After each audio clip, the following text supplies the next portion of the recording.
adults and children are frequently confronted with statements about the alarming rates of loss of tropic rainforests. For example, one graphic illustration to which children must readily relate is the estimate that rainforests are being destroyed at the rate equivalent to 1,000 football fields every 40 minutes. About the duration of a normal classroom period in the face of the frequent and often vivid media coverage, it is likely that children will have formed ideas about rainforests, what and where they are, why they are important, what endangers them, independent of any formal tuition. It is also possible that some of these ideas will be mistaken. Many studies have shown that children harbor misconceptions about pure curriculum science, and these misconceptions do not remain isolated but become incorporated into a multifaceted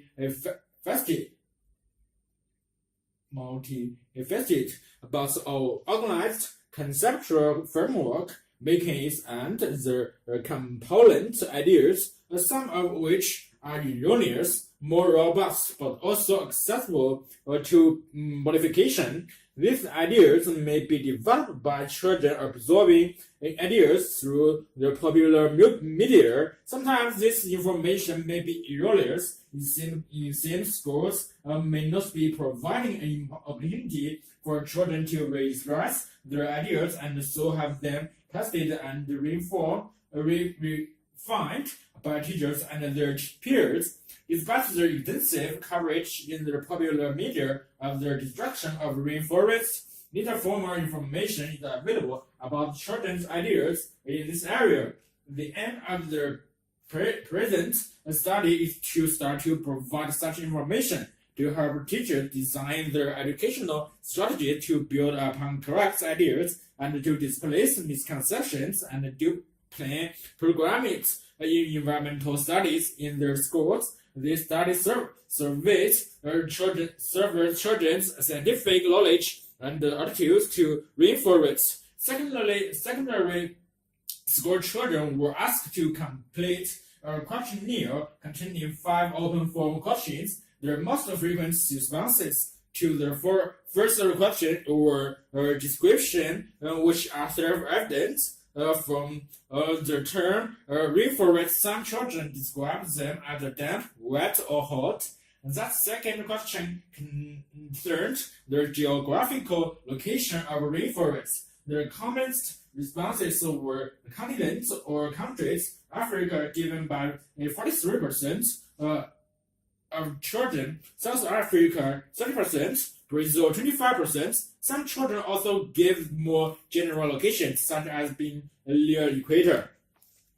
Responses to questions three concern the importance of rainforests. The dominated idea, raised by 64% of the pupils, was that rainforests provide animals with habitat. Fewer students responded that rainforests provide plants habitat, and even fewer mentioned the indigenous population of rainforests. More girls 70% than boys 60% rated the idea of rainforests as an animal habitat. Similarly, but at a lower level, more girls 30% than boys 5% said that rainforests provide human habitat. These observations are generally consistent with our previous studies of pupils' view about the use and conservation of rainforests, in which girls were shown to be more sympathetic to animals and expressed views which seem to place an intrinsic value on non-human animal life. The fourth question concerns the causes of the destruction of rainforests. Perhaps encouragingly, more than half of pupils, 59%, identified that it is human activities which are destroying rainforests. Some personalizing the responsibility by the use of terms such as "we are," about 18% of the pupils referred specifically to logging activity. One misconception expressed by some 10% of the pupils was that acid rain is responsible for rainforest destruction. A similar proportion said that pollution is destroying rainforests here. Children are confusing rainforest destruction with damage to the forests of Western Europe by its factors, where 2/5 of the students provided the information that the rainforest provide oxygen. In some cases, this response also embraced the misconception that rainforest destruction would reduce atmospheric oxygen, making the atmosphere incompatible with human life on Earth. In answer to the final question about the importance of rainforest conservation, the majority of children simply said that we need rainforest to survive. Only a few of the pupils, 6%, mentioned that rainforest destruction may contribute to global warming. This is surprising considering the high level of media coverage on this issue. Some children expressed the idea that the conservation of rainforests is not important.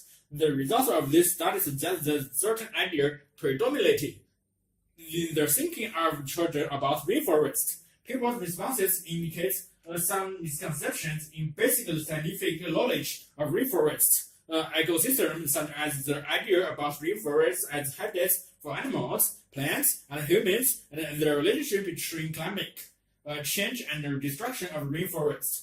People did not volunteer the ideas that suggest that they appreciate the complexity of causes of rainforest destruction. In other words, they give no indication of an appreciation of either the range of ways in which rainforests are important or their complex social, economic, and political factors which drive their activities which are destroying the rainforest. One encouragement is that the results of similar studies about other environmental issues suggest that older children seem to acquire the ability to appreciate, value, and evaluate conflicting views. Environmental education offers an arena in which these skills can be developed, which is essential for these children as future decision makers.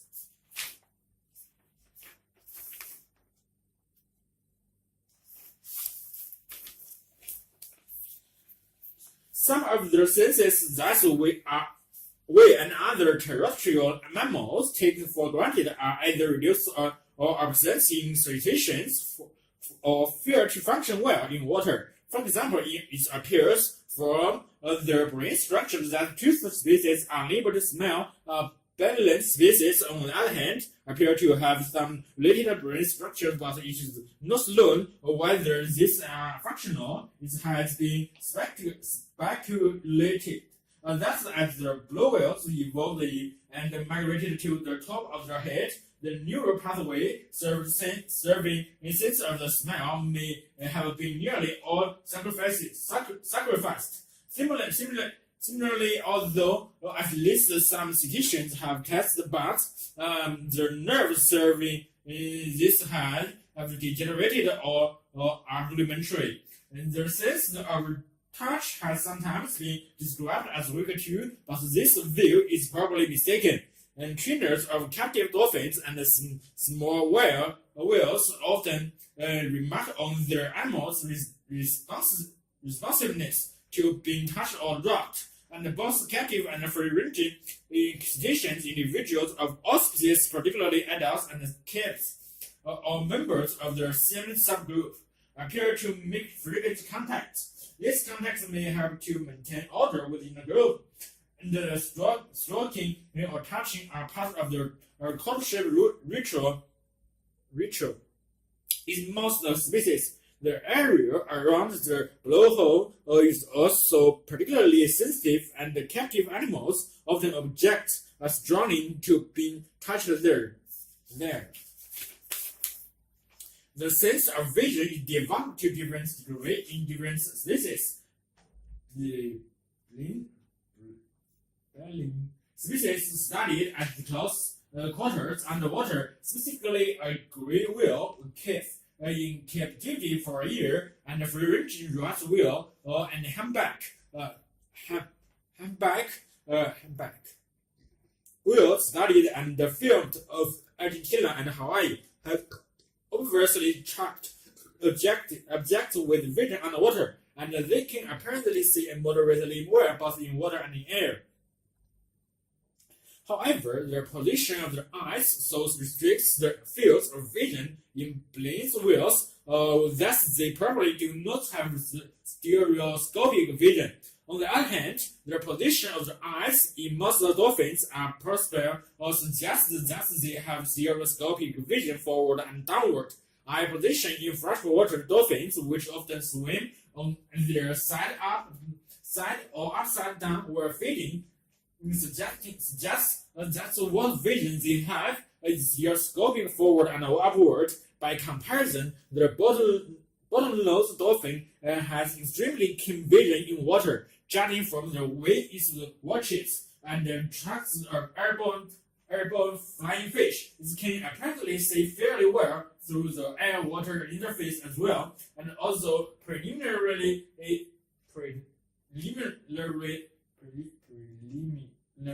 experimental evidence suggests that the in-air version is poor. The accuracy with which dolphins leap high to take a small fish out of a trainer's hand provides as anecdotal evidence to the contrary. Such a variation can no doubt be explained with reference to the habitats in which individual species have developed.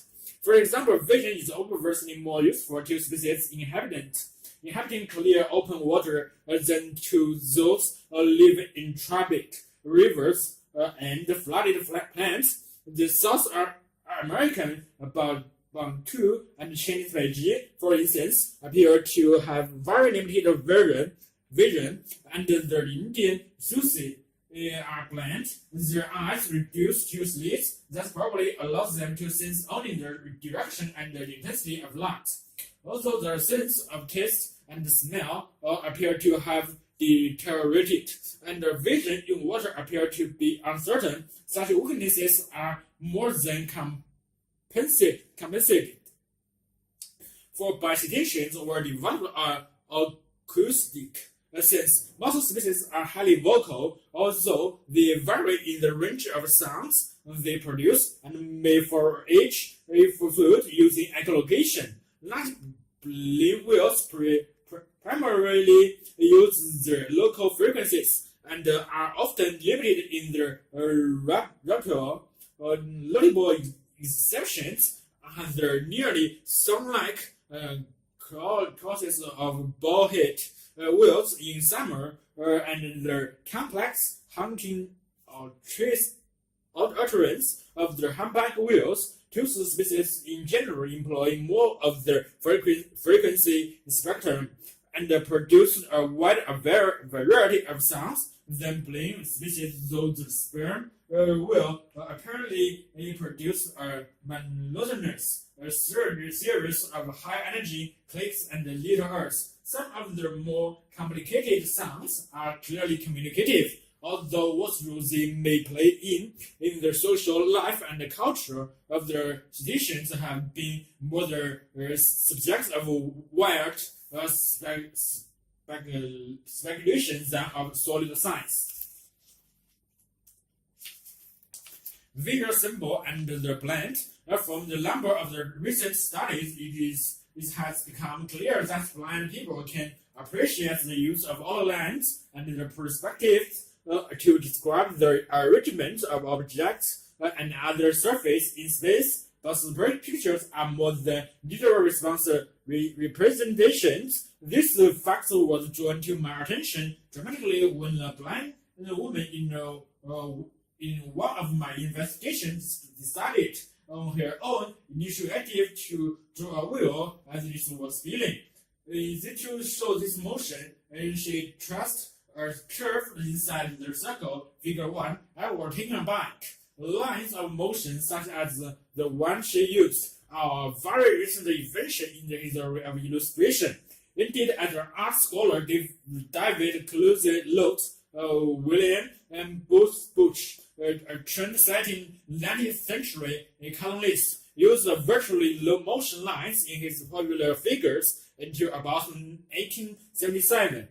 When I asked several other blind study subjects to draw a spinning wheel, one particularly clever rendition appeared rapidly. Several subjects showed their wheel spokes are curved lines. When asked about these curves, they all described them as metaphorical ways of suggesting motion.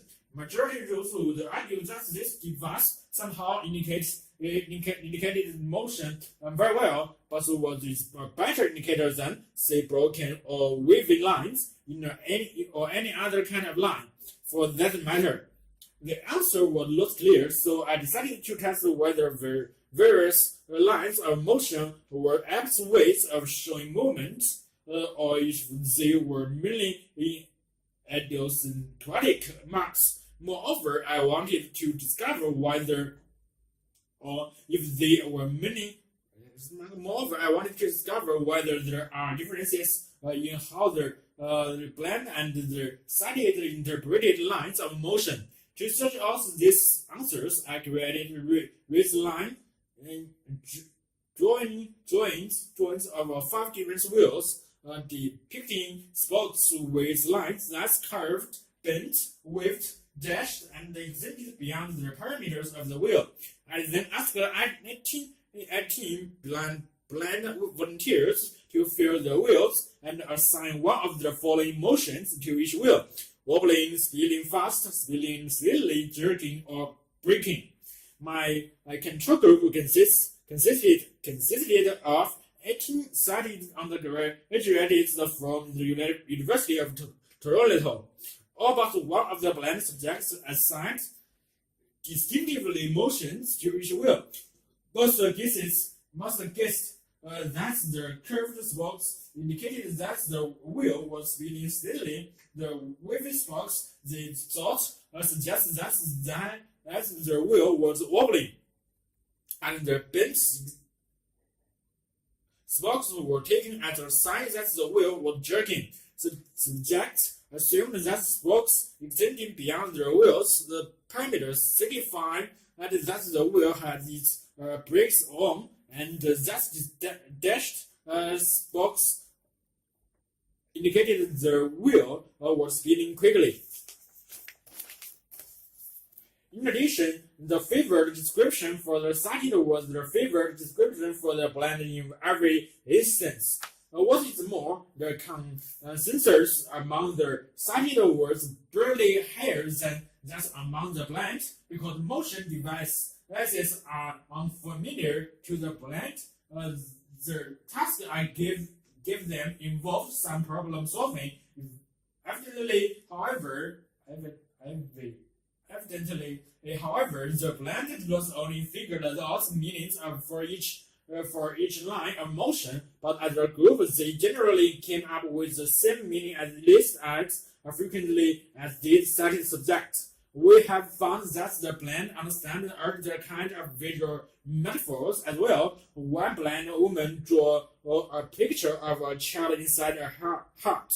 Choosing that symbol, she said, to show that love surrounding the child. With Chen Hongnu, a doctoral student from China, I have begun exploring how our blind people understand the symbolism behind shapes such as the hearts that do not directly represent their meaning. We give a list of 20 pairs of words to sighted subjects and ask them to pick from each pair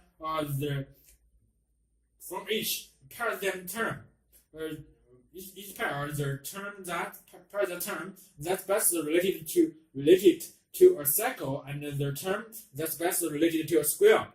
For example, we ask what goes soft and a circle or square, which shape goes with heart. In all over subjects deemed the circle soft and the square heart are for 94% ascribed a habit to the circle instead of said. But other pairs revealed less arguments. 79% measured fast to slow and weak to strong, respectively, and only 51% linked deep to circle and shallow to square. See figure 2. When we test for totally blind volunteers using the same list, we found that their choices closely resembled those made by their scientists of subjects. One man who had been blind since birth scored extremely well. He made only one match differing from their consensus, assigned far to score and near to circle. In fact, only a small majority of cited subjects, 53%, had paired far and near to their opposite partners. Thus, we concluded that the blind interpret abstract shapes as sighted people do.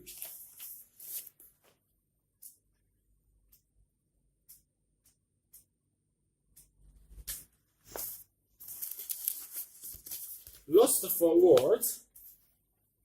In the Native American Navajo nation, which sprawls across the 4 states in the American Southwest, the native language is dying. Most of its speakers are middle-aged or elderly. Although many students take classes in Navajo, the schools are running English, street signs, supermarket schools, and even their own newspapers are all in English. Not surprisingly, linguistic doubts that any native speakers of Navajo will remain in hundreds of years.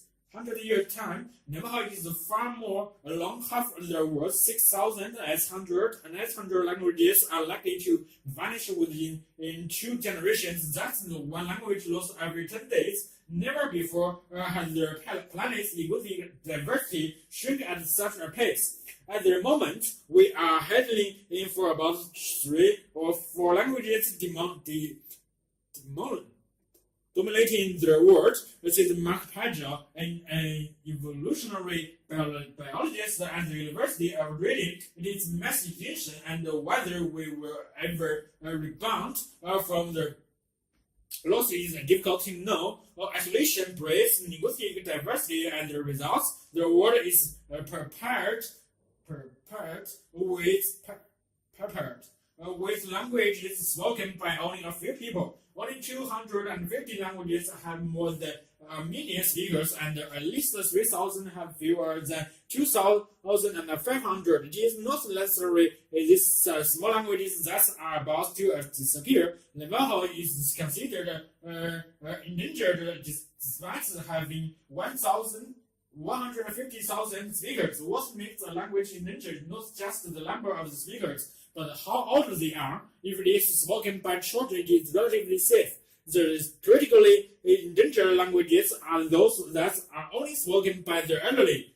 According to Michael Gross, director of the Alaska Native Language Center in Fairbanks, why do people reject the language of their parents? It began with a crisis of confidence. When the small community finds itself alongside a larger, wealthier society, says Navajo author of Britain's foundation for endangered languages. In birth, people lose faith in their culture, he says. When the next generation reaches their teens, they must not want to be included into their older traditions.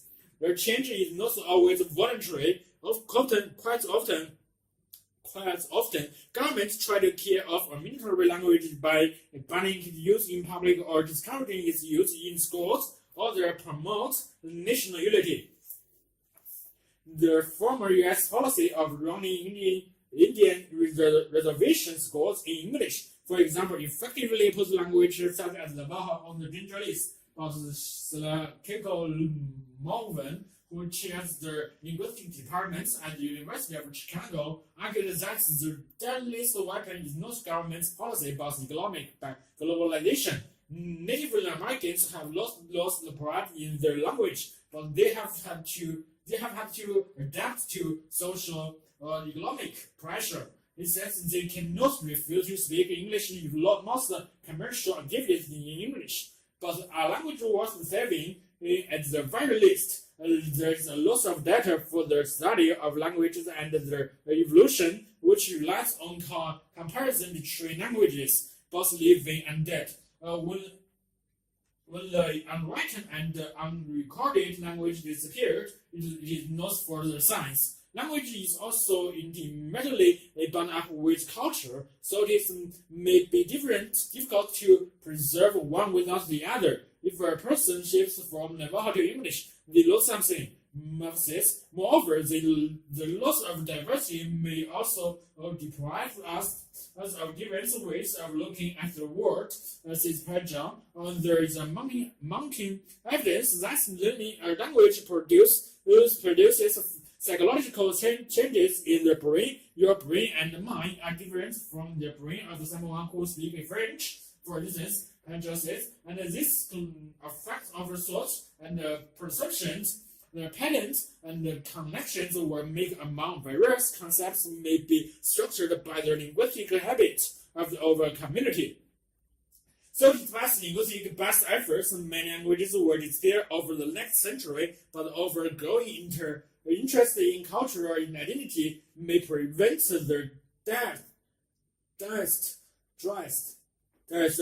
predictions from coming true. The key to fostering diversity is for people to learn their ancestral tongue as well as their dominant language. It is Don Will, founder and president of the Endangered Language Fund in New Haven, Connecticut. Most of these languages will not survive without a large degree of bilingualism. It says in New Zealand, classes for children have slowed the erosion of Maori and rekindled interest in the language. A similar approach in Hawaii has produced about 8,000 new speakers of Polynesian language in the past few years. In California, apprentice programs have provided life support to several indigenous languages. Volunteers apprentices paired up with one of the last living speakers of the Native American tongue to learn the traditional skills such as basket weaving with instruction exclusively in the indigenous language. After about 300 hours of training, they are generally sufficiently fluent to transmit their language to the next generation. But the Morphine says that preventing a language dying in also not the same as giving it a new life by using it every day. Preserving a language is more like preserving fruits in a jar, he says. However, preservation can bring a language back from the dead. There are examples of languages that have survived in written form and then been revived by later generations, but a written form is essential for this.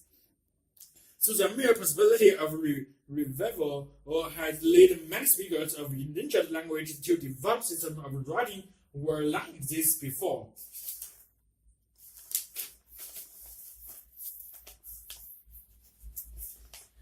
The first students to study alternative medicine at university level in Australia began their 4-year full-time courses at the University of Technology Sydney in early 1994. Their course covered, among the other therapies, acupuncture. The theory they learned is based on the traditional Chinese explanation of these actions healing art. That is, can regulate the flow of qi or energy through pathways in the body. This course reflects how far some alternative therapies have come in their struggle for acceptance by the medical establishment. Australia has been unusual in the Western world in having a very conservative attitude to nature or alternative therapies. According to Dr. Paralava, a lecturer in public health at the University of Sydney, we have had tradition of doctors being fairly powerful, and I guess they are pretty loath to allow any pretenders to their position to come into it. In other industrialized countries, orthodox and alternative medicine have also had in glove for years. In Europe, only orthodox doctors can prescribe herbal medicine. In Germany, we plant remedies account for 10% of the national turnover of pharmaceuticals. Americans made more visits to alternative therapies than to orthodox doctors in 1990. And each year, they spent about $12 billion on services that have not been significantly tested. Disenchantment with orthodox medicine has seen the popularity of alternative therapies in Australia climb steadily during the past 20 years. In the 1983 National Health Survey, 1.9% of people said that they had collected acupuncturist or herbalist in the 2 weeks prior to the survey. By 1990, this figure had risen to 2.6% of the population. The 550,000 consultations with alternative service reported in the 1990 survey represented about an eighth as the total number of consultations with medical qualified personnel covered by the survey. According to Dr. Level and the colleges writing in the Australian Journal of Public Health in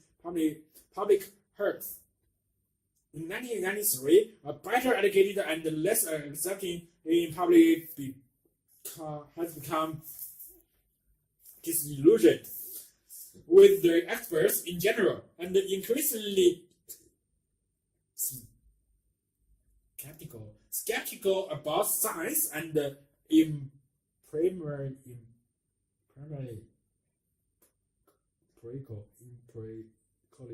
based knowledge. This said the high standard of professional, including doctors, had been eroded as a consequence.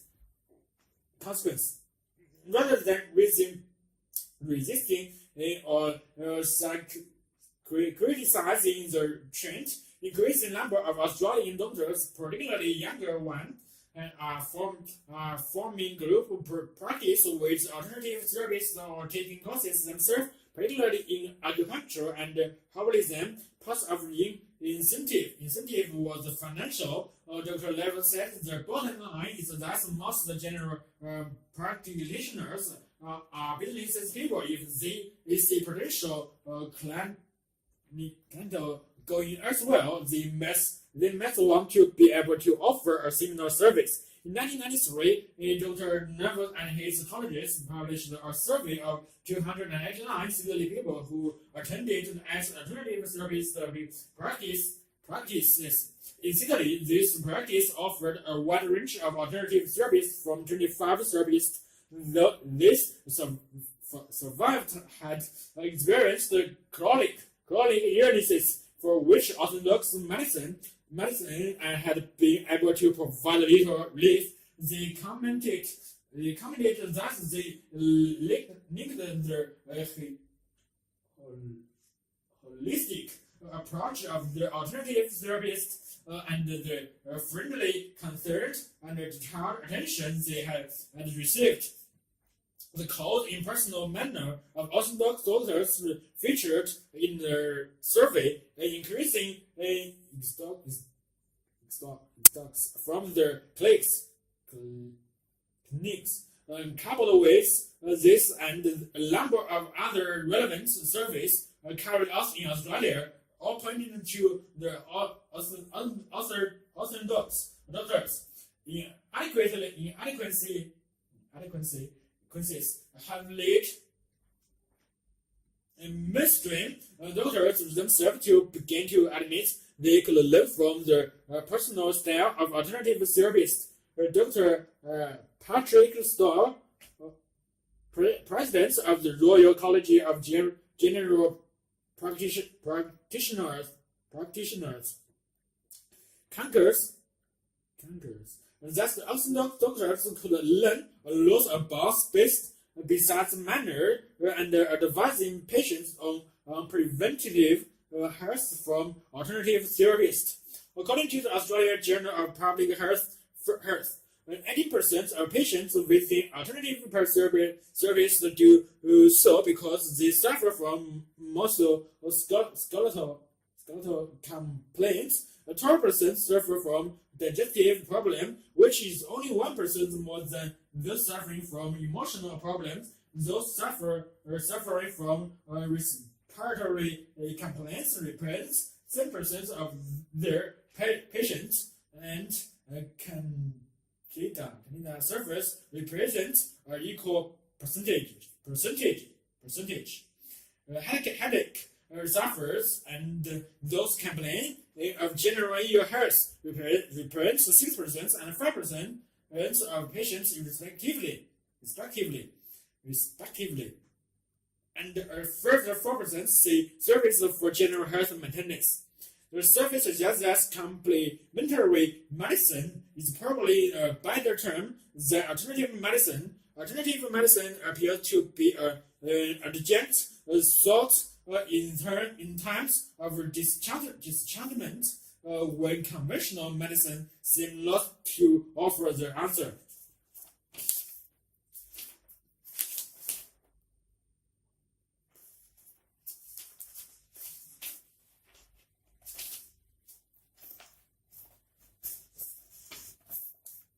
Play is a serious business. Children engrossed in a make-believe world fox cups play fast in or kicking, teasing a ball or of a string and just having fun. And play may look like a carefree and exuberant way to passing their time before the hard work of adulthood came along. But there's much more to it than that. For a star play can even cost animals their lives. 8% of death among juvenile or fossils occur because play pupils fear to spot predators approaching. It is also extremely expensive in terms of energy. Play for young animals use around 2 or 3% of their energy in converting, and in children that figure can be close to 50%. Even 2 or 3% is huge. The John Bells of Indo University, you just don't forget. You just don't find animals with an engine like that. And there must be a reason. But if play is not simply a developmental hiccup, as biologists once thought, what is involved, the latest idea suggests that play is involved to build big brains. In other words, playing make you intelligent. Playfulness, it seems, is common only among mammals, although a few of the larger brained birds also indulge. Animals at play often use unique signs until wagging in dogs, for example, to indicate that a gift is superficially resembling adult behavior. It is not really in earnest. A popular explanation of play has been that it helps juvenile develop their skills they will need to hunt, mate, and socialize as adults. Another has been that it allows young animals to get in shape for adult life by improving their respiratory endurance. But both this idea have been questioned in recent years. Take the exercise theory. If play involved to build muscle or as a kind of endurance training, then you would expect to see permanent benefits. But Bryant points out that the benefits of increased exercise disappear rapidly after training stops. So any improvement in endurance resulting from juvenile play would be lost by adulthood if the function of play able to get into shape. Since the ultimate time for playing would depend on when it was most advantageous for the young of a particular species to do so.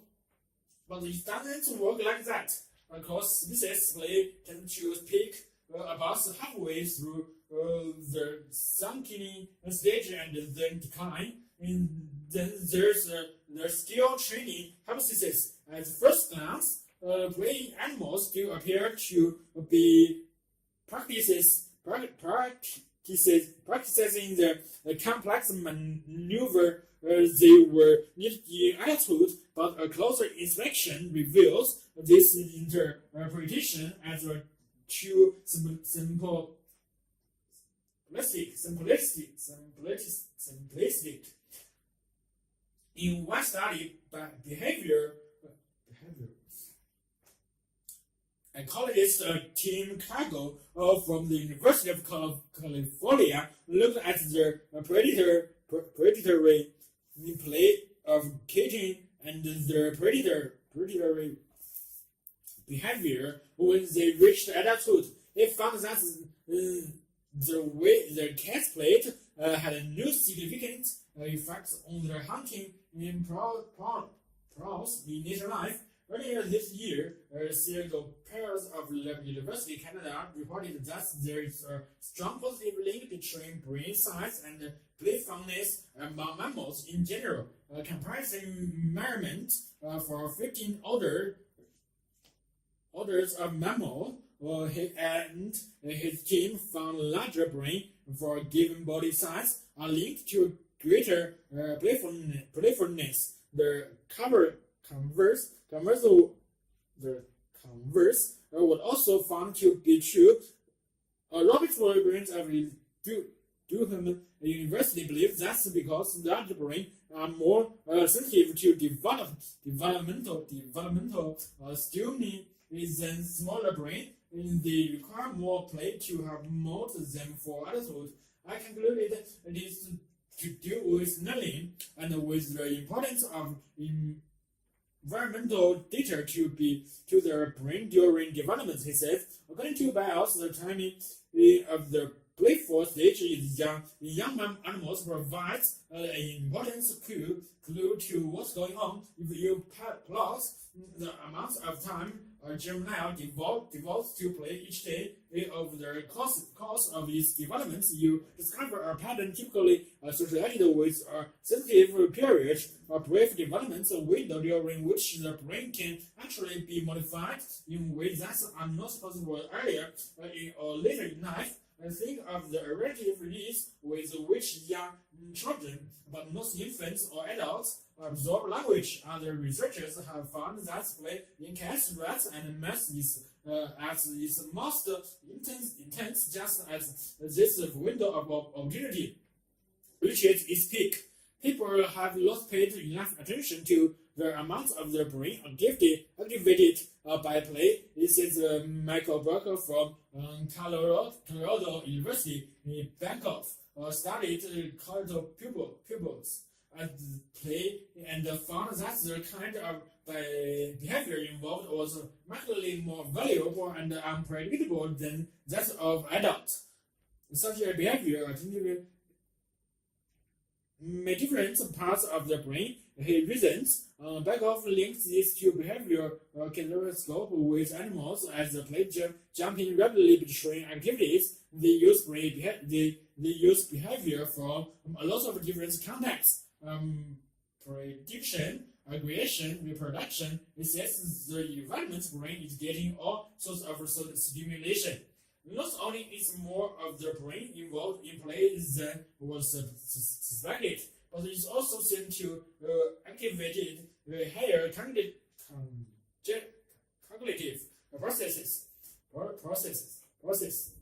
There are numerous cognitive involvements in play, says Beckhoff. He points out that as play often involves complex assessment of playment's idea of and the use of specialized signal and rules. He believes that play creates a brain that has greater behavior flexibility and improved potential for learning later in life. The idea is backed up by the work of Stephen Civil getting basic college civil studies had how about a play affected the brain level of a particular chemical associated with the stimulation and the growth of neural cells. He was surprised by the extent of the activation. Play just lights everything up, he says, by allowing links up between brain areas that must normally communicate with each other. Play may enhance creativity. What makes a further experimentation suggests about the way children are raised in many social societies today. We already know that restless pupils delight the chance to play, grow smaller brain in components, and fail to develop the ability to apply social rules when they interact with their peers, with schooling in the beginning and earlier, and become increasingly exam-oriented. Play is likely to get to guess even less of the look-in, and who knows what the results of that will be.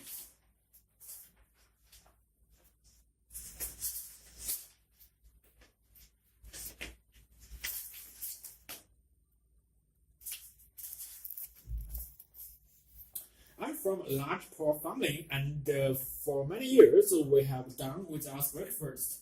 Ever since I joined the Sweet Kids International program, I have been able to buy my family sugar and buns for breakfast. I have also bought myself decent second-hand clothes and shoes. With you who have business experience, now I'm confident to explain what we have been doing. I have learned cash management and the way of keeping money, so we save for reinvestment. Now business is the part of our lives as well. We didn't know each other before. Now we have made new friends. Participants in the Youth Skills Enterprise Initiative program Zambia. Although small-scale businesses trading and the credit programs have become more common throughout the world, relatively little attention has been paid to the need to direct such opportunities to young people. Even less attention has been paid to children living on the streets or in difficult circumstances. Over the past 9 years, Sweet Kids International SKI has been working with partner organizations in Africa, Latin America, and India to support the economic lives of street children. And the purpose of this paper is to share some of the lessons SKI and our partners have learned. Typically, children do not end up on the streets to single causes, but to a combination of factors, deaths of adequately funds, score, the demand for income and home, family breakdown, and violence. The streets may be attractive to children as a place to find adventures, play, and money. However, it is also a place where some children are exposed with little or no protection to exploitative employment, urban crime, and abuse.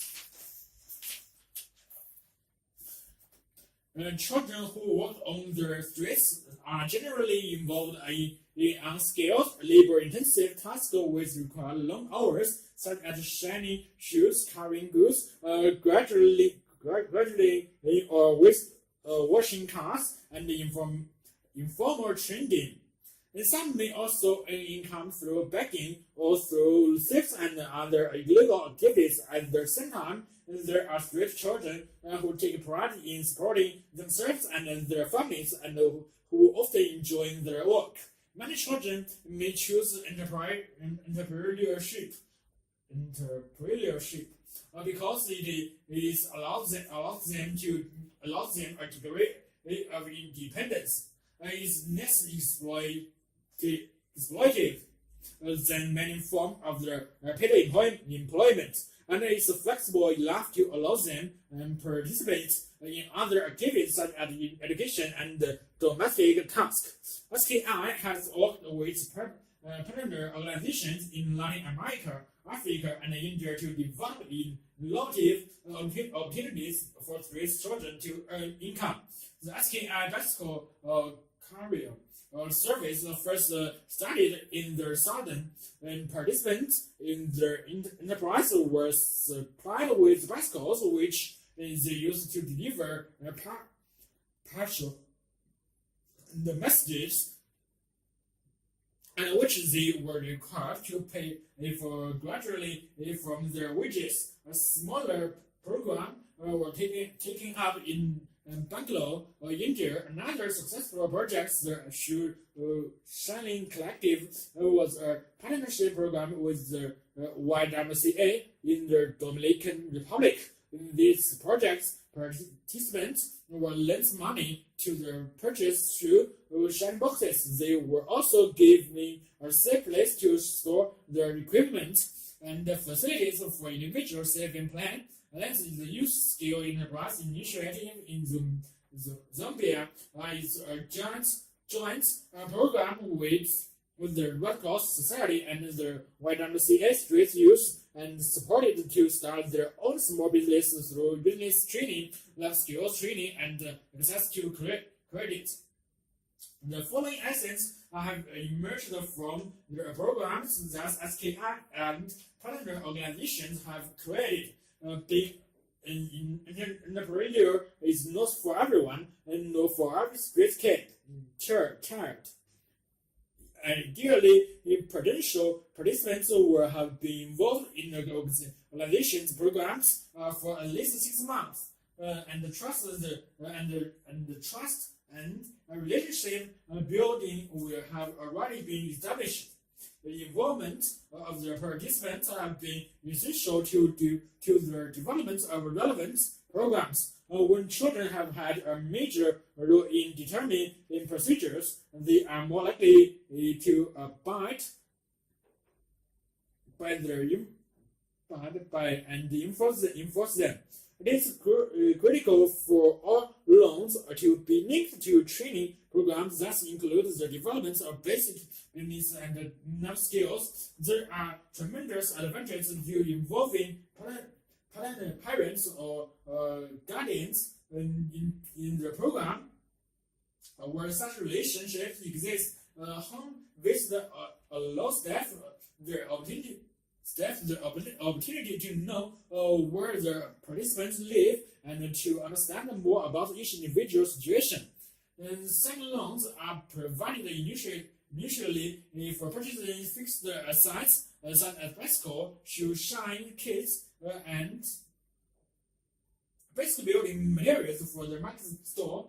As the entrepreneurial gain experience, the enterprise can be gradually expanded, and consideration can be given to increasing loan amounts. The loan amounts in SKI programs have generally ranged from 30 to $100, as all SKI programs have charged interest on the loans, primarily to get the entrepreneurs used to the concepts to paying interest on borrowed money. Generally, the rates have been modest, lower than bank rates. There is a need to recognize the importance of access to credit for impoverished young people seeking to fulfill economic needs. The provision of small loans to support the entrepreneurial dreams and ambitions of youth can be an attractive means to help them change their lives. However, we believe that credit must be extended in association with other types of supports that help participants develop critical life skills as well as productive businesses. Volcanoes, earth-shattering news. Volcanoes are the ultimate earth-moving machinery, violent violent eruption can blow 12 kilometers off the mountain, scatter fire ash, particularly all over the globe, and harsh rock fragments into the stratosphere to darken the skies. The skies are continents away. But the classical eruption in cone-shaped mountain Big Bang mushroom could end suggests the molten lava is only a tiny part of the globe story. Volcanism, the name given to a volcanic processes, really have shaped the world. Eruption have rifted continents, raised the mountain chains, constructed islands, and shaped the topography of the earth. The entire ocean floor has basements of volcanic basalt. Volcanoes have not only made their continents, they are also thought to have made the world's first stable atmosphere and provided all the water for the oceans, rivers, and the ice caps. There are now about 600 active volcanoes each year. They add 2 or 3 cubic kilometers of rock to their continents. Imagine a smaller number of volcanoes smoking away for the last 3,500 million years. That is enough rock to explain the continental crust. What comes out of a volcano craters is mostly gas. More than 90% of this gas is the water vapor from the living earth, enough to explain over 3,500 million years. The water in the ocean, the rest of the gas is nitrogen, carbon dioxide, sulfur dioxide, methane, ammonia, and hydrogen. The quantity of this gases again multiplied over 3,005 million years is enough to explain the mass of the world's atmosphere. We are alive because volcanoes provide the soil, air, and water we need. Geologists consider the Earth having a molten core surrounded by a semi-molten molten and the brittle outer skin. It helps to think of the soft-boiled egg with a running yolk, a firm but squishy wax, and a hard shell. If the shell is even slightly cracked during boiling, the wax material bubbles out and says likely to like a tiny mountain chain of the crack, like an archipelago of volcano islands such as the Hawaii Islands, but the Earth is much bigger and the mantle below is so much hotter. Even though the mantle rocks are kept solid by overlying pressure, they can still slowly flow like thick charcoal. The flow thought to be in the form of convection current is powerful enough to fracture the eggshell of the crust into place and then keep the bumping and grinding against each other, or even overlapping at the rate of a few centimeters a year. This fracture zone where the collision occur are where earthquakes happen, and very often volcanoes.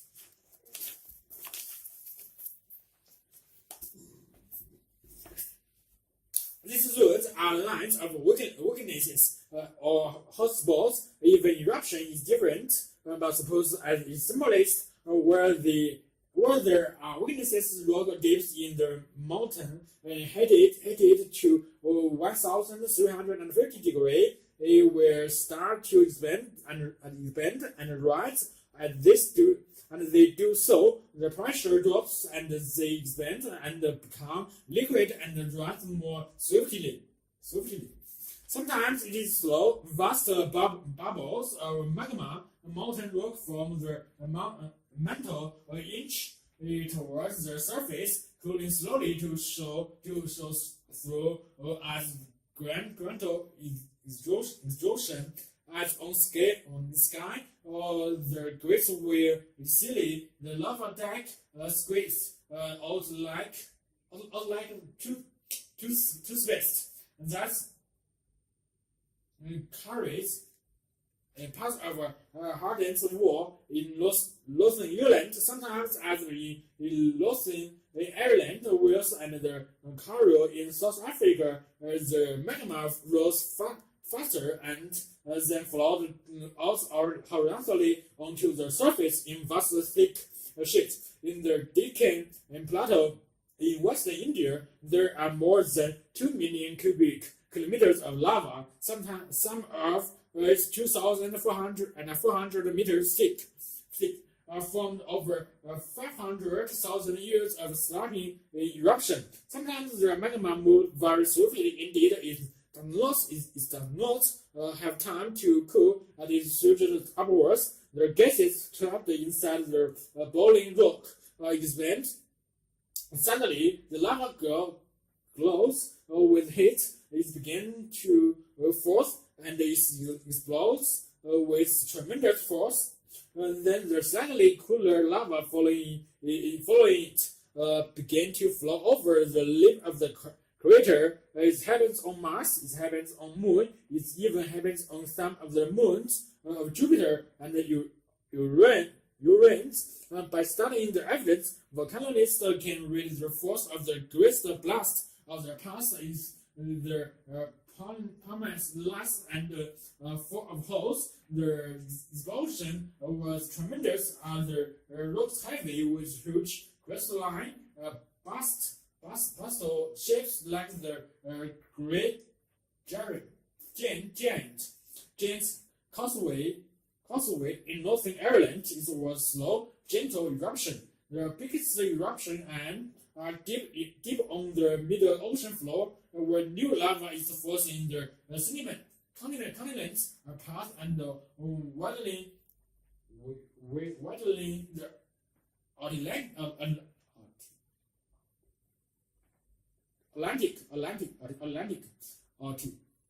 Atlantic by perhaps 5 centimeters a year. Look at maps and of volcanoes, earthquakes, and islands, just like the Philippines and Japan, and you can see the rough outlines of what are called tectonic plates. The plates which make up the Earth's crust and mantle. The most dramatic of this is the Pacific Ring of Fire, where there have been the most violent explosions. Mountain Plateau, Malalia, mountains living in the rocky and Argentina in Mexico about a decade ago, lost to mention what shaking blast in Lake Caracas in the southern states in 1893. But volcanoes are not very predictable. That is because geological time is not like human time. During quiescent period, volcanoes keep themselves with their own lava by forming a powerful cone from the molten rocks sloping over the rim of the crater. Later, the lava cools slowly into a huge, hard, stable plaque, which blocks any further eruption until the pressure below becomes irresistible. In the case of mountain Plateau, this took 600 years. Then sometimes with only a small warning, the mountain below its top did this as mountain peak in Marcos as 11 to 8 a.m. on May 19,002 of the 1,902 of our town of 28,000. Only 2 people survived in 1,815. A certain blast removed the top 1,280 meters of mountain Tabarro in Indonesia. The eruption was so fierce that dust through into the stratosphere darkening the skies, canceling the falling summer in Europe and North America. Thousands of stops at the harvest field after snow in July and forests in August. Volcanoes are potentially water-loose, especially the cross ones.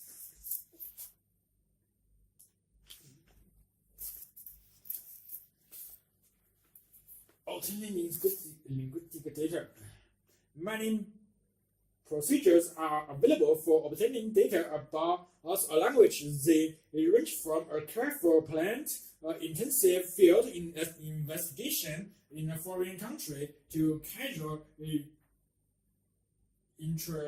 introspections about one's mother tongue carried out in an armchair at home. In all cases, someone has to act as a source of language data and informant. Informants are ideally native speakers of language who provide utterance for analyze and other kind of information about the language. For example, translations can comment about correctness or judgments on usage. Often, when studying the mother tongue, linguistics acts as their own informant, judging the ambiguity, acceptability, or other properties of utterance against their own initial intuitions. The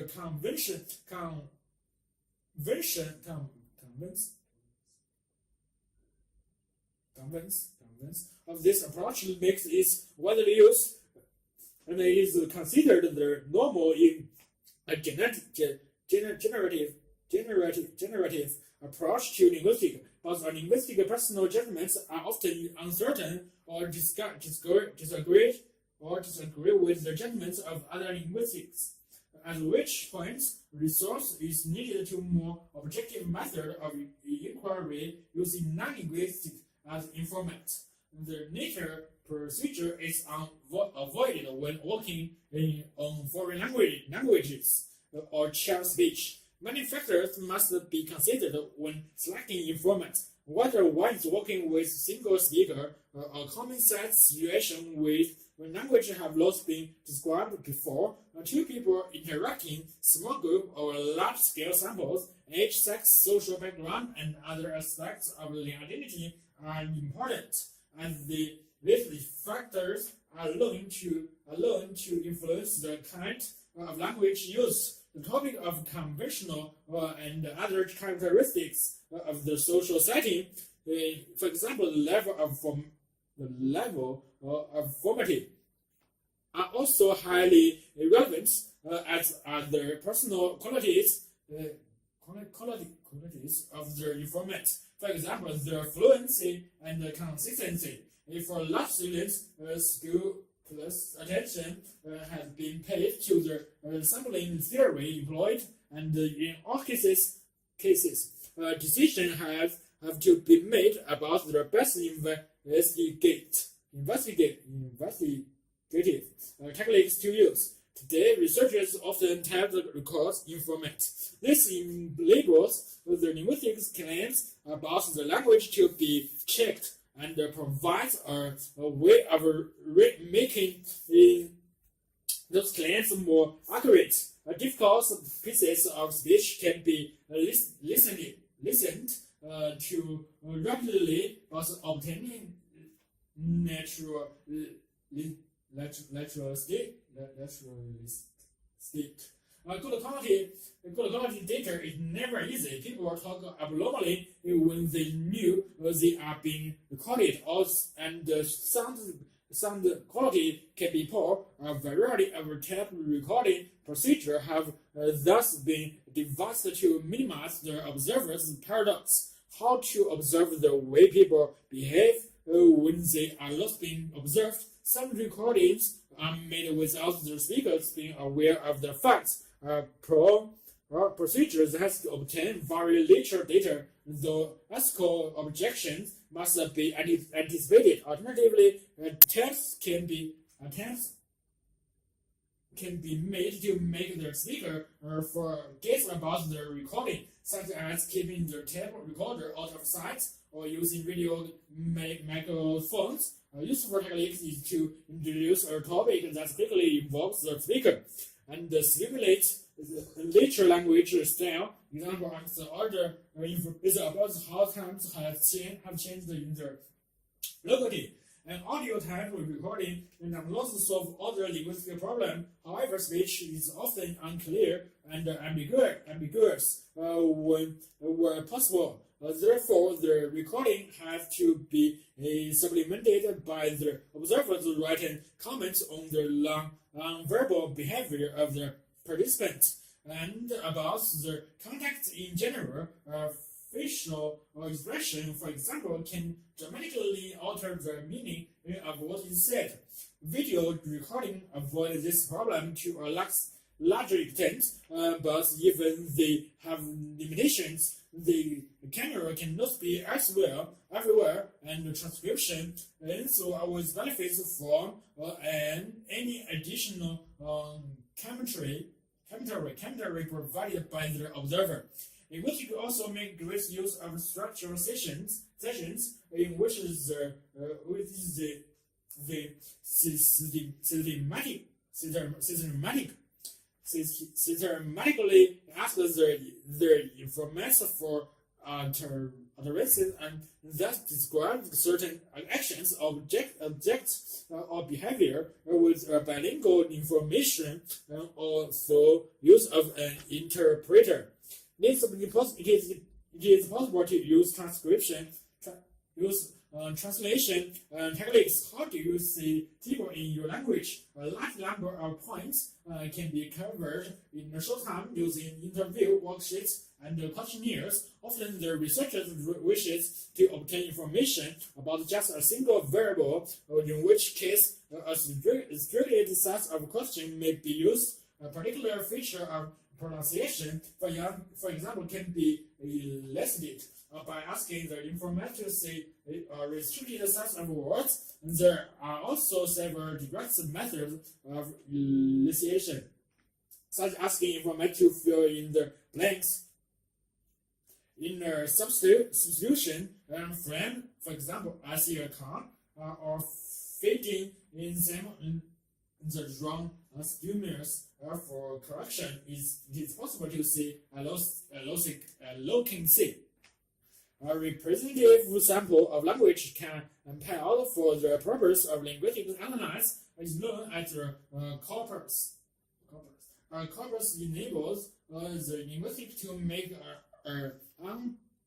unbiased statements about a frequency of usage, and this provides accessible data for the use of different researchers. Its range and the size are variable. Some corporal attempts to cover the language as a whole, taking extras from many kinds of texts. Others are extremely selective, providing a collection of material that deals only with a particular linguistic feature. The size of the corpus depends on particular factors such as the time available to collect, process, and store the data. It can take up to several hours to provide an accurate transcription of a few minutes of speech. Sometimes a small sample of data will be enough to decide a linguistic hypothesis. By contrast, capital in major research projects can total millions of words. An important principle is thus all capital, whatever the size, are inevitably limited in their coverage and always need to be supplemented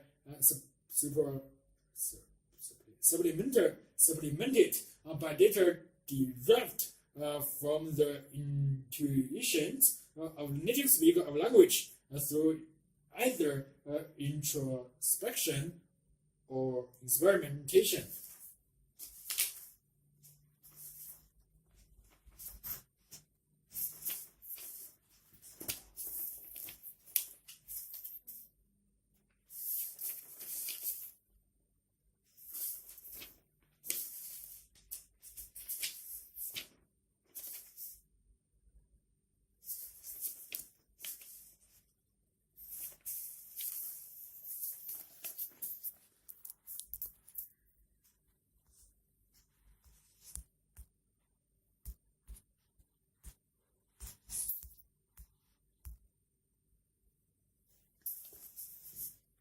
how much higher, how much faster.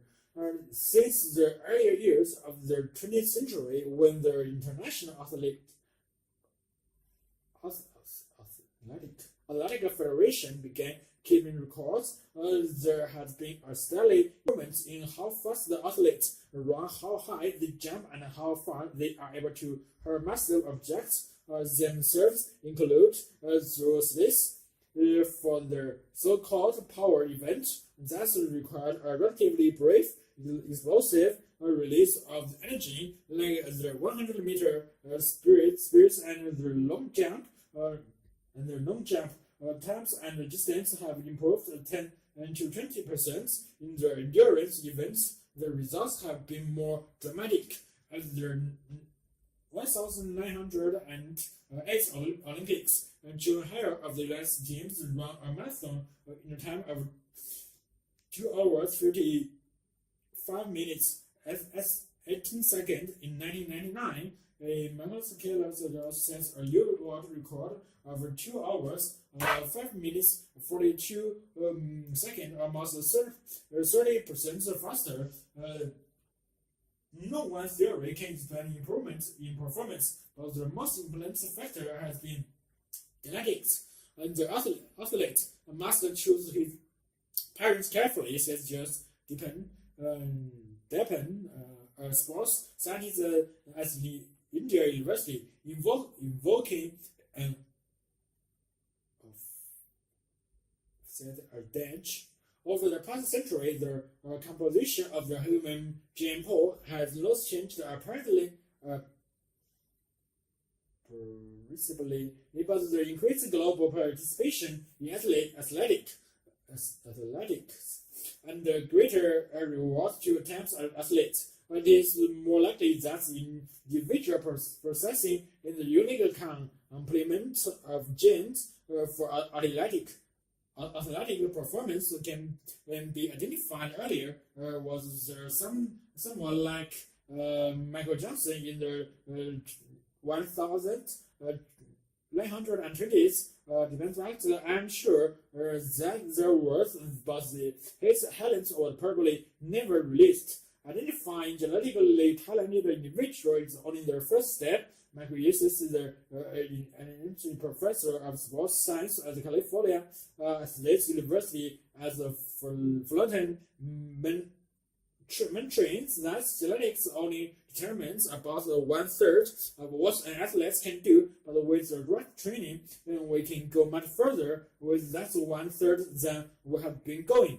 It is believed that U.S. runners, despite the impressive achievement, are drawing on their genetics. By applying more scientific methods, they are going to go much faster, and this method includes strength training, and that duplicates what they are doing in their running events, as well as polymetrics, a technique paralleled in the farmer solvent union. What else most exercises are designed to build upon strength or endurance? Polymetrics focus on increasing power, the rate at which athletes can expend energy when a sprinter runner explains where her foot stays in contact with the ground for just under a tenth of a second, half of which is devoted to landing and the other half of the pushing off. Polymetrics exercise help athletes make the best use of brief interval. Nutrition is another area that sports trainers have failed to address adequately. Most athletes are not getting the best nutrition even through supplements. This insists each activity has its own nutritional list. Few coaches, for instance, understand how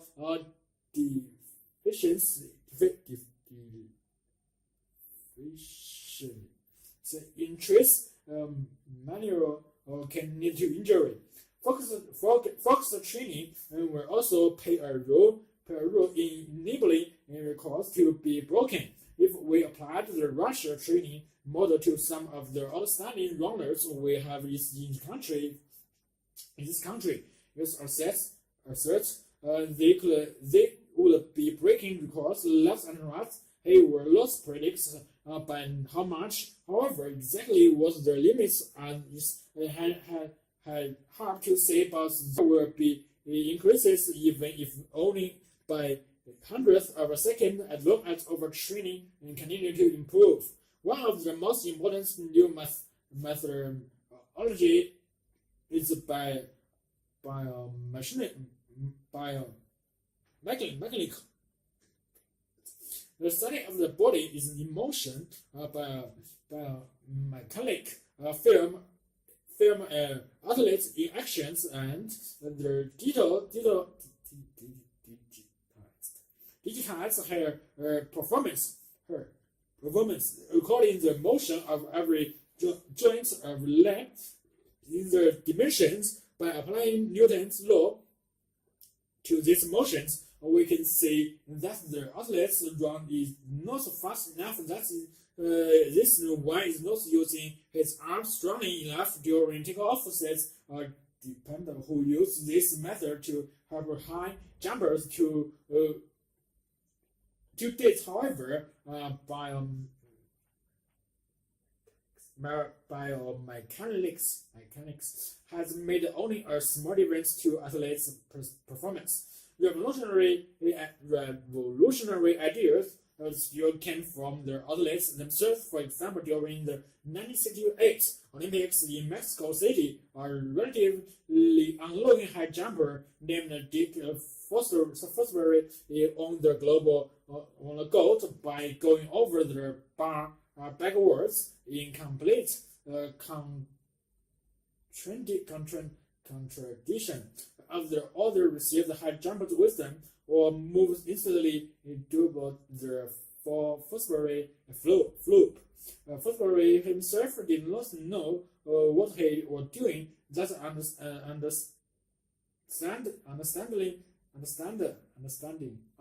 to the later analysis of biomechanics specialists who puts their mind to comprehending something that's were too complex and unorthodox ever to have been invented through their own mathematical eliminations. Fosbury also required another element that lies behind many improvements in athletic performance. Innovation in athletic equipment. In Fosbury's case, it was the cautions that jumpers land on. Traditionally, high jumpers would land in pitch filled with sawdust, but by Fosbury time, sawdust pits had been replaced by soft form cautions, ideal for floating. In the end, most people who examine human performance are humbled by the resourcefulness of athletes and the powers of the human body. Once you study athletic, you learn that it is a vexing complex issue. Say Johnson ran a sports psychologist at University. Core performance is not so simple or mandates thing of higher, faster, longer. So many variables enter into the equation. And our understanding in many cases is fundamental. We have got a long way to go for the possible future records will be made to be broken.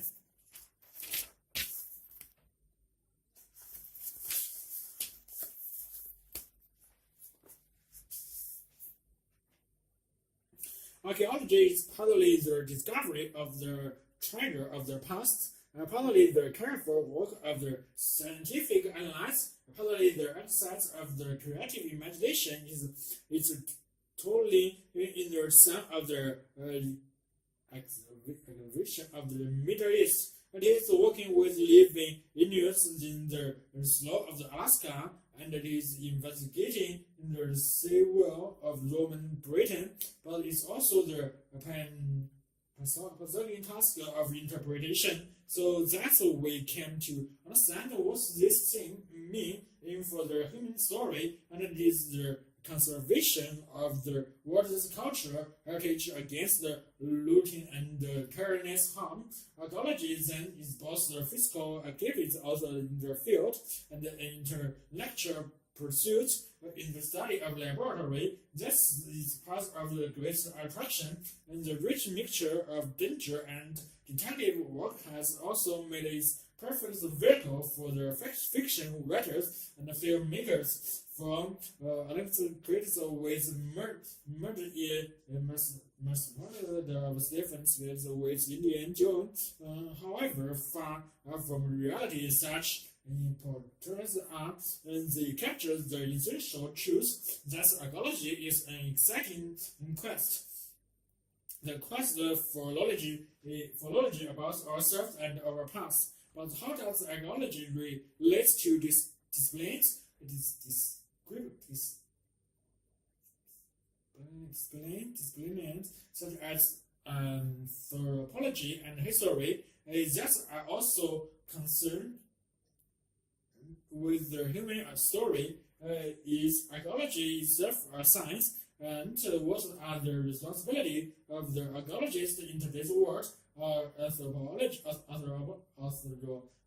at its broadest is the study of humanity, of physical characteristics as animals, and of unique biological characteristics that we call nature. Culture in this sense includes what the anthropology and Taylor summarized in 1871 as knowledge, belief, arts, moral, custom, and any other capabilities and habits acquired by man as a member of society.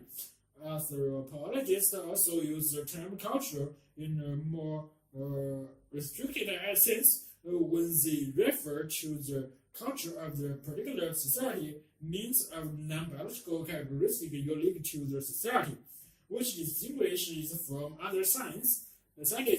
Anthropology is thus a broad discipline, so broad that it is generally broken down into three similar disciplines: physical anthropology, cultural anthropology, and archaeology. Physical anthropology, biological anthropology, as it's also called, concerns the study of human biological or physical characteristics and how they involve. Cultural anthropology or social anthropology, unlike human culture and society. Two areas branches are anthropology, the study at the first hand and of individual living cultures, and anthropology, which sets out to compare cultures using ethnographic evidence to derive general principles about human society. Archaeology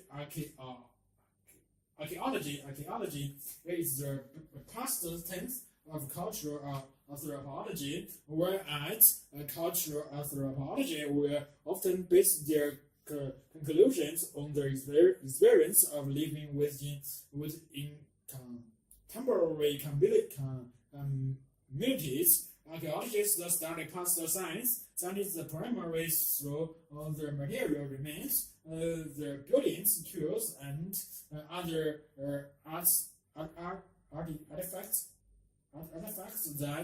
that constitute what is known as the material culture left over from former societies. Next, one of the most important tasks for the archaeologists today is to know how to interpret material culture in human terms. How were those used? Why are some dwelling around other scale. Here's the method of archaeology and ethnography overlap. Archaeologists in recent decades have developed where like archaeology lives among contemporary communities, both with the specific purpose of learning how such societies use material, culture, how they make their tool and weapons, what they build their settlement, what they do, and so on. Moreover, archaeology has an active role to play in the field of conservation. Heritage studies constitutes a developing field where it is realized that the word's cultural heritage is diminishing resources which hold different meanings for different people. If the archaeology deals with the past, in what way does it differ from history in the broadest sense? Just as archaeology is the aspect of anthropology, so too is part of history. What we mean in the whole history of humankind from the beginning of 3 million years ago, indeed, from more than 99% of that huge span of time, archaeology, the study of the past material culture, is the only significant source of information. In conventional or historical sources began only with the introduction of written records around 3000 BC in Western Asia, and much later in most other parts of the world. Commonly drawn distinction is between prehistory, for example, the period before written records, and history in the natural sense, meaning the study of the past using written evidence, to archaeology, which studies all culture and period, whether with or without writing. The distinction between history and prehistory is a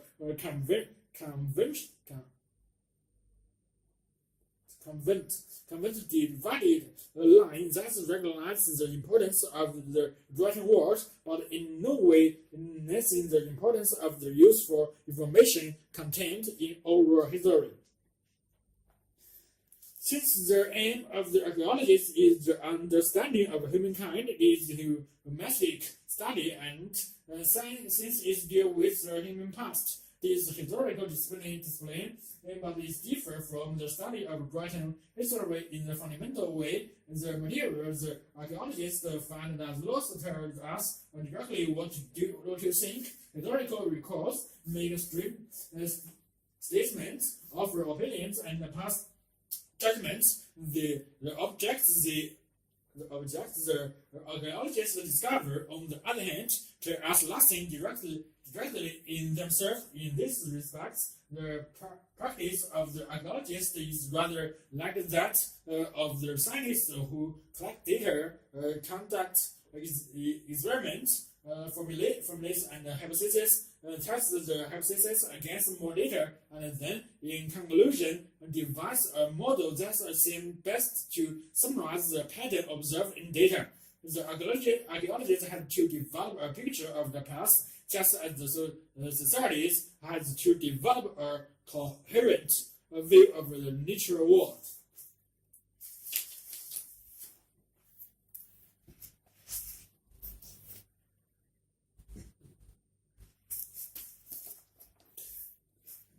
The problem of how health care resources should be allocated or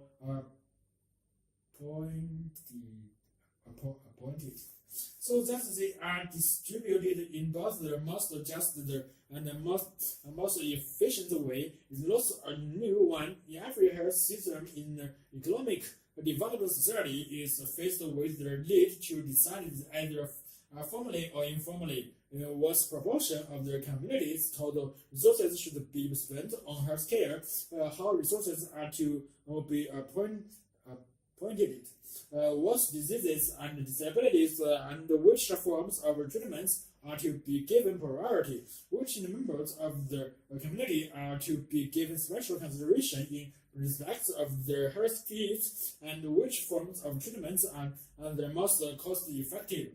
What is new is that from the 1950s onwards, there have been certain general changes in outlook about the finitude of resources as a whole and of healthcare resources in particular, as well as more specific changes regarding the limit of the healthcare resources and the cost of the community of those resources. Thus, in the 1950s and the 1960s, there emerged an awareness in Western society that resources for the provision of fossil fuel energy was finite and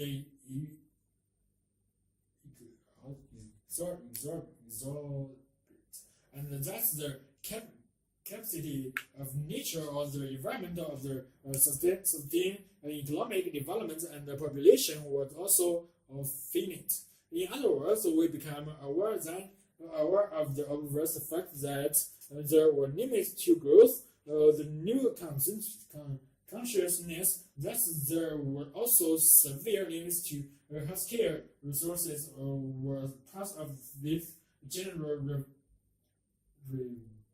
revelation of the obverse.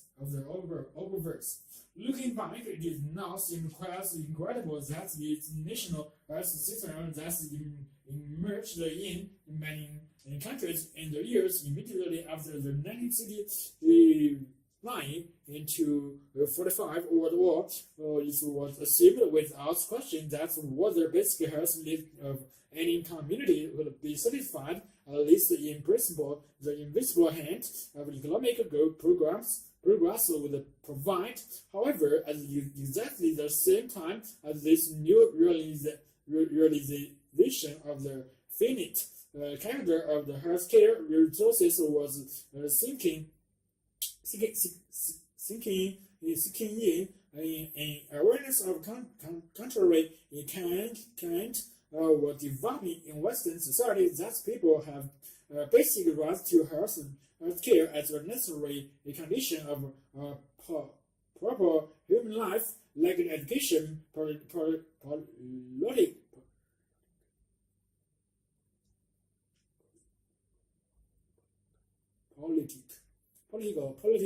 and legal process and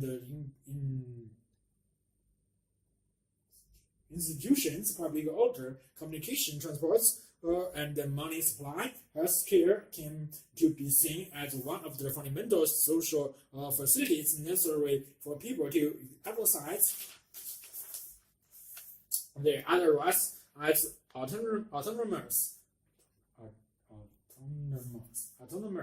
human beings. People are not in position to exercise personal liberty and to be self-determined if they are poverty-stricken or deprived of basic education or do not live within a context of law and order. In the same way, basic health care is a condition of the exercise of autonomy.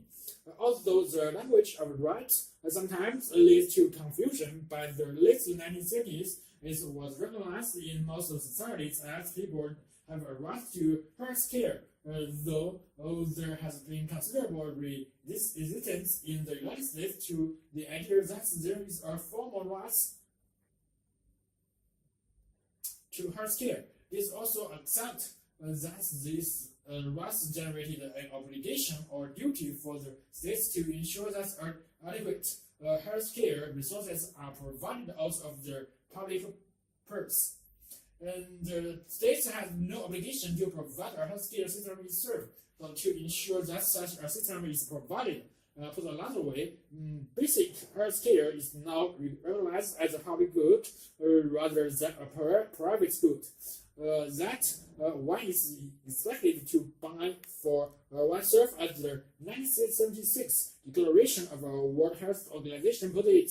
The enjoyment of a health attainable standard of health is one of the fundamental rights of every human being, without distinction of race, religion, political belief, economic or social condition had just been remarked. In a liberal society, basic health is seen as one of the indispensable conditions for the exercise of personal autonomy. Just at the time when it became obvious that health care resources could not possibly meet the demands being made upon them, people were demanding that their fundamental right to health care be satisfied by the state. The second size of the more specific changes that have led to the present concern about the distribution of health care resources stems from the dramatic rise in health costs in most OECD countries, accompanied by large-scale domestic demographic and social changes which have meant to take one example that elderly people are now major and relatively very expensive consumers of healthcare resources. Thus, in OECD countries as a whole, health costs increased from 3.8% of GDP in 1960 to 7% of GDP in 1980, and it has been predicted that the proportion of health costs to GDP will continue to increase. In the US, the current figure is about 12% of GDP, and in Australia about 7.8% of GDP.